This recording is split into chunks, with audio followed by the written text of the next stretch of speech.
All right, this week was a big one for AI, a really big one.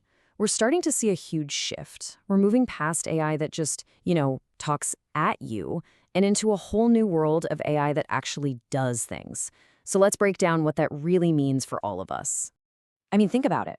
What if your AI assistant could do more than just answer a quick question or help you write an email? What if it could actually roll up its virtual sleeves and just do all those annoying digital chores for you? Well, guess what? That's not science fiction anymore. It's happening right now.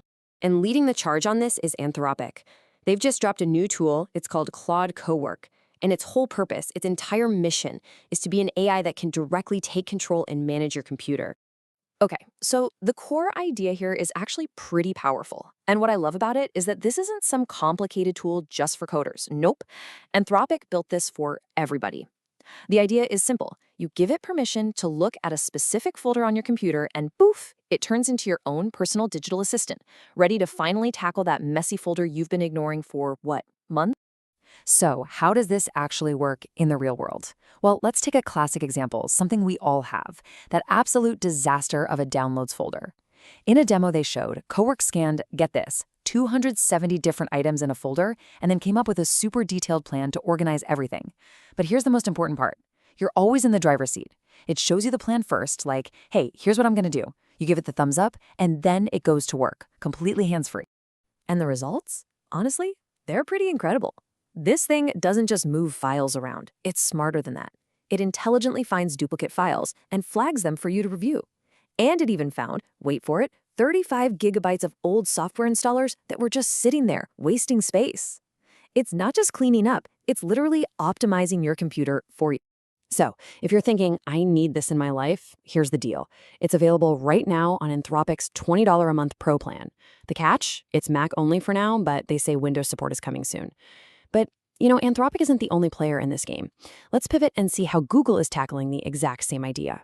Right, so Anthropic isn't alone here, not by a long shot. Over at Google, they're also making some huge moves with their AI, Gemini. But they're coming at it from a completely different angle, one that's arguably just as powerful.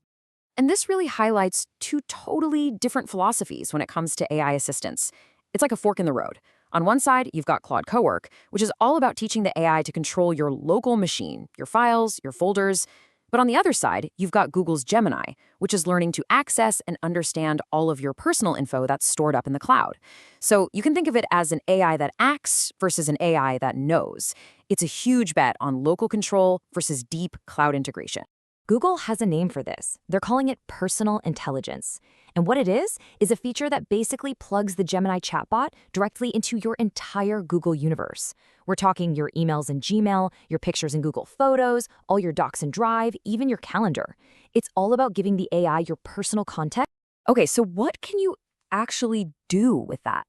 Well, here's a fantastic real-world example that one of Google's VPs shared. He asked Gemini a super simple question that, let's be honest, all of us have probably forgotten at some point. Hey, what's my license plate number again? And check this out. Gemini didn't go search the web. No, it searched his own personal Google Photos, found a picture of his car, read the license plate right off the image, and gave him the answer. That is wild.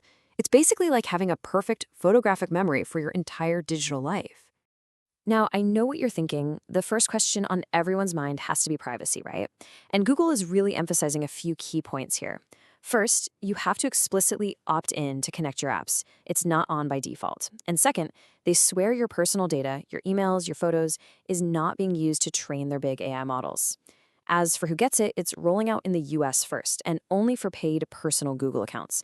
So if you're on a Workspace account for your job, you're going to have to wait a little longer. All right, so beyond all these cool new products, there was some serious, and I mean serious, industry drama this week. It's a great reminder that behind all the fancy tech and algorithms, there are real people and some pretty intense competitive power plays going on. Okay, you have to hear this story. It is straight out of a soap opera. So OpenAI's former chief technology officer, Mira Murati, she leaves to start her own rival company, Thinking Machines. She even poaches a top engineer, Barrett Zoff, to come with her. But this week, it all went sideways. Thinking Machines publicly fired Zoff for unethical conduct. And then, on the very same day, OpenAI swoops in and rehires him. The rumor mill is just spinning out of control now, with everyone speculating that Zoff might have been some kind of double agent the whole time. Just wow. And the drama did not stop there. Over at Anthropic, the company that makes Claude, they managed to really tick off their own paying customers. So you had all these developers paying good money for access to Claude's API, and then out of nowhere, Anthropic tells them, sorry, you can't use our API in these really popular coding tools anymore.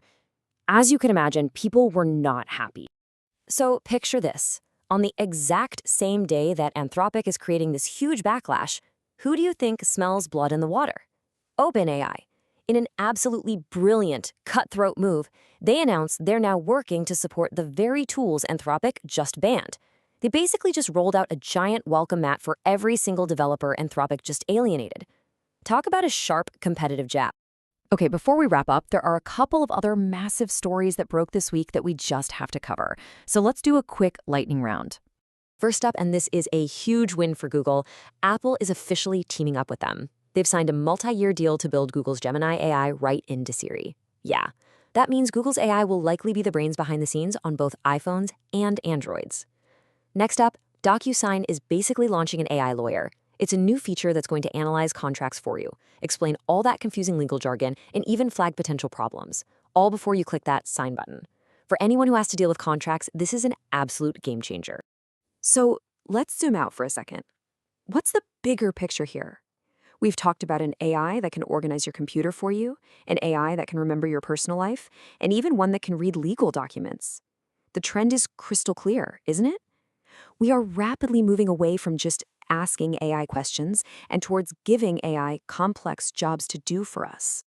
What we're really watching here is the evolution of AI from just a simple tool into a genuine digital partner, one that can both know things about us and do things for us. And that, of course, leaves us with one final, really big question to chew on. As these systems get more and more capable, what's the next human task we're gonna decide to hand over?